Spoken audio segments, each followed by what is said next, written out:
Hello， 大家好，我是小懒。今天啊，咱们来说说印度稀土的事儿。最近这个《印度时报》发话了啊，说这个印度啊要雄起啊，要在稀土这块硬气一把，减少对咱中国的依赖。哎呦喂，这口气听着可不小啊！要知道稀土这玩意儿啊，那可是工业的维生素啊，高科技的命根子啊，什么手机、电脑、电动车啊，啥都离不开它。现在这个全球稀土啊，那可是咱们中国说了算。印度这回啊要来分一杯羹，那到底是行不行啊？咱们先说说这个事儿来龙去脉。这印度人说了啊，要砸个350亿到500亿的卢比，听着是挺多的，但是换算成人民币啊，也就几十亿吧。要搞个印度本土稀土增产计划，这钱是要干啥呢？简单来说啊，就是要挖自己的矿，建自己的厂，自己生产稀土。这为啥印度突然这么积极呢？这事儿啊，还得从中国说起。咱们中国啊，为了保护环境，也为了规范市场，对这个稀土出口啊做了些限制。这下可好，这个印度有点慌了，怕断供啊。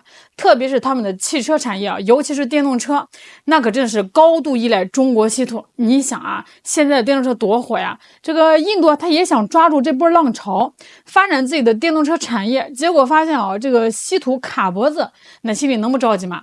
所以啊，这个印度人就想，与其受制于人，不如自己动手，丰衣足食。这不啊，这个印度政府啊就启动了一个国家关键矿产使命计划，听着挺高大上啊，其实就是想加强国内稀土供应。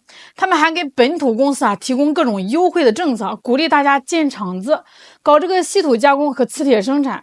你看啊，印度最大的稀土磁铁进口商索纳科立马就响应政府号召啊，说要在印度自己生产磁铁。这家公司可不简单啊，什么特斯拉、斯泰兰蒂斯啊，都是他的客户。以前啊，他都是从中国进口磁铁，现在要自己搞了。那印度啊，有这个底气吗？还真有点。人家说了啊，这稀土储量世界第3呢。美国人也说了，这个印度啊有潜力成为中国之外的重要稀土供应方。印度商务部长也放话了啊，说这个印度啊要成为中国稀土的替代品，而且这个印度还拉拢了一帮国际小伙伴。G7峰会上，大家就说要合作啊，降低对中国的依赖。加拿大也说要帮这个印度啊搞基础设施，增加稀土供应。昨天看到个视频啊，说是这个印度啊正全力以赴减少对中国的依赖，实现自力更生。我们先来看看啊。With the dependence on China, it was mostly raw materials and also on downstream manufactured goods. For the last 10 years, the downstream has come down, the upstream has gone up. And China has, in the meantime, used a strategy of denial, as some experts would call it, through export controls by limiting India's access to these raw materials. So India's dependence on China for raw materials is actually severe, and the government is on a war footing and a war path to find alternatives because the export controls are eating into India's success of Make in India. India, of course, reducing its dependence on China. 14 sectors, I believe, have been identified, and specific industrial policies were launched. Which sectors in India have had the most success when it comes to reducing its dependence on China? So firstly, it depends on how you define success. If you call the success as downstream supply chains moving into India, I would say mobile phone manufacturing. Apple's iPhone is touted as a big success story. About 20 to 25% of iPhones are now manufactured in India. But that's only one part of the story, right? So the other part is all the inputs that go into the iPhones are still made in China. When you look at Apple's production in China, it's a huge entire supply chain that's going on business. How much of that complex value chain can India replicate over in its country? So there are multiple variables here. So one, of course, it's the Taiwanese contract manufacturer. There's then the American Apple iPhone, and then there's the leadership in these countries. So China uses export controls, but then you have policy inconsistency in Washington. A couple of years ago, friendshoring was a thing, but now onshoring is the new thing in Washington. So if President Trump were to change this policy of diversifying supply chains, moving supply chains out of China into not India, but into the US, then the entire process is slowed down. So these policy uncertainties and these supply chain diversification initiatives becoming part of trade negotiations make the process even more slower. When it comes to manufacturing, do you think India has cultivated a workforce that is ready for manufacturing? I mean, there's a lot of debate about this issue. That's true. India has challenges in workforce development when it comes to manufacturing. India has, over the last 2 decades, built a workforce for the service sector, for its IT and software development. But when it comes to manufacturing, it is still relying on foreign experts to train their local talent, which once again has become a challenge with many countries imposing visa restrictions on their experts to travel to India. What's next for New Delhi? On the one hand, it's trying to reduce its dependence on China, but on the other hand, we're hearing talk that New Delhi is actually opening up dialogue and engagement for foreign direct investment coming from China. That is true. I think New Delhi is realizing or learning a bitter lesson that China is is in the top of the pyramid when it comes to the hierarchy of value chains. China has mastered manufacturing both upstream and downstream, and also has the experts to train its workforce. So over the last 7 or 8 months, New Delhi has been making inroads in terms of getting access to critical technology from China, and also making peace on the political front. Most recently, they had the Kailash Manasarovar pilgrimage open up to Indian tourists. And also, what does this mean in terms of negotiating closer ties? At the same time, India, we know, is negotiating closer ties with India. This kind of runs counter to what's happening on the foreign policy front, because we know US and China are at loggerheads right now. So India, ever since the Bandung conference back in the day, and when the Cold War was at its peak, has mastered non-alignment. In the 21st century, it calls it multi-alignment, and it has good relations with Russia, with the US, and it is trying to reset ties with China.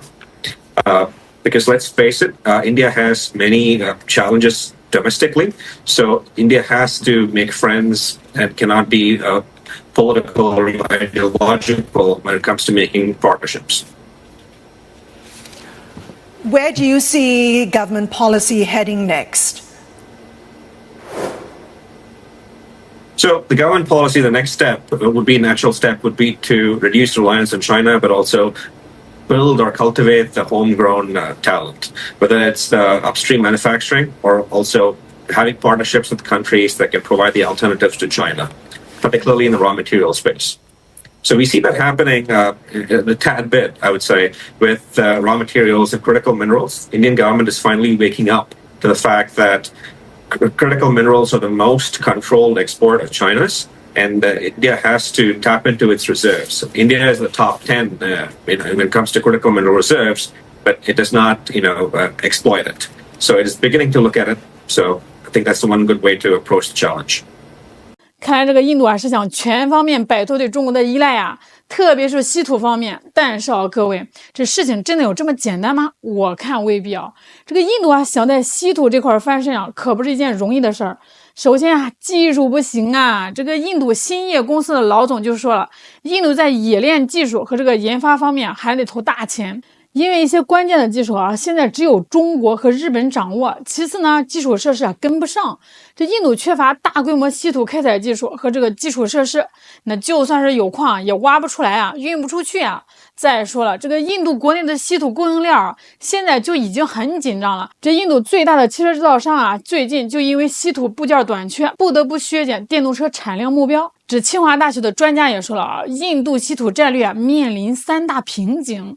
技术短板、成本高昂、产业链不完整。这印度就算挖出了稀土也提炼不出来，或者是提炼出来了质量不行，没法用。而且这个印度的稀土矿品位比较低，提取的过程复杂，成本很高，在这个国际市场上根本没竞争力。最关键的是，这个印度缺乏从开采到终端应用的完整产业链，技术人才匮乏，电力供应不稳定，这些都是制约印度稀土产业发展的因素。那这个印度就坐以待毙了吗？当然不会为了突破这些瓶颈这个印度也是下了血本的。他们成立了关键矿产卓越中心，专门搞这个稀土技术研发，还在班加罗尔、海德拉巴和博帕尔设立3大研发枢纽。聚焦锂离子直接提取和稀土生物释法冶金技术。这印度还允许这个私营企业参与这个稀土的开采，打破了国企垄断的局面。他们还取消了12种关键矿物废料进口关税，想提高电子废弃物稀土回收率。除了在国内搞啊，这印度还在海外四处出击啊。他们向太平洋中部海域伸手，想开采海底的多金属结合，还跑到非洲啊、南美啊、澳大利亚去寻找关键的矿产资源。